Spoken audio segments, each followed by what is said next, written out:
So கண்ணா இந்த exercise 5.2ல நம்ம ஃபுல்லாக பார்க்க போகிறது டிஃப்ரென்ஷியபிலிட்டி. இப்போ நம்ம கிரேட் 11ல் நீங்கள் டிஃப்ரென்ஷியபிலிட்டி படிச்சிருப்பீங்க, சரியா கண்ணா? கேன் யூ டெல் மீ டிஃப்ரென்ஷியபிலிட்டினா என்ன? சும்மா சிம்பிளாக சொல்லுங்களேன்.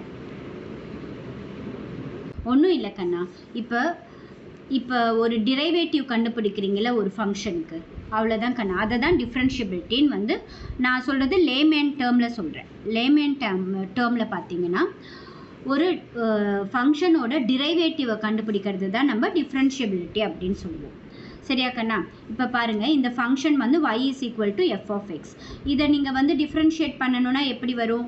dy by df = f dash xன்னு வரும். ஸோ இதுதான் வந்து டிரைவேட்டிவ்.